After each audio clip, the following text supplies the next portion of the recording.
This video will give you a basic understanding of how to use the page editor. Click on the Pages Navigation button on the left, and then double-click any page to open the page editor. The work area is a representation of your page.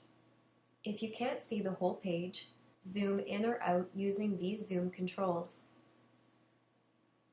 The red line indicates where the page will be cut during the book's printing process, so be sure not to put anything vital past there. You can toggle whether or not you want to see the grid by using this checkbox at the bottom of the control panel. There are two control panels on the right side of the work area.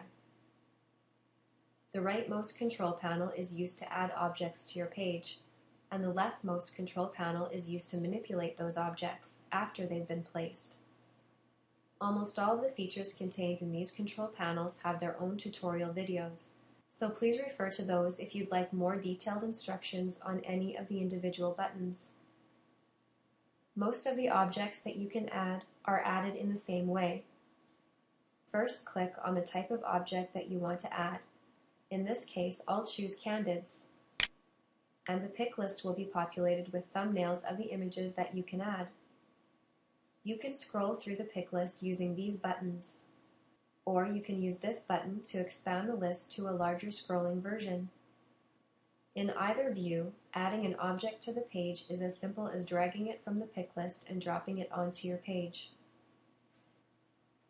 Most objects land on the page as free-floating objects that can be easily resized or moved.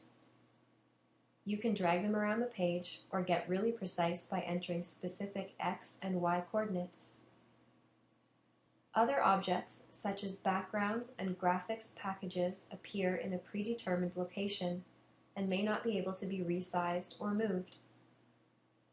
You can select more than one object at a time by drawing a marquee around specific objects or clicking on objects while holding the Shift key on your keyboard.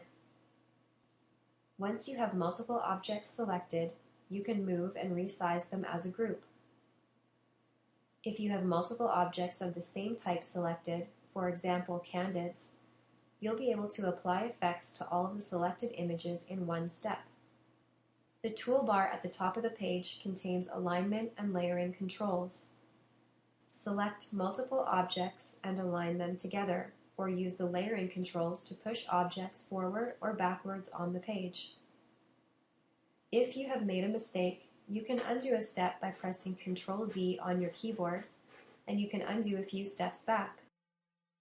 When you have completed editing your page, click on Save and Close, or click the Pages Navigation button on the left. Anytime you leave a page, you will be asked if you want to save your changes.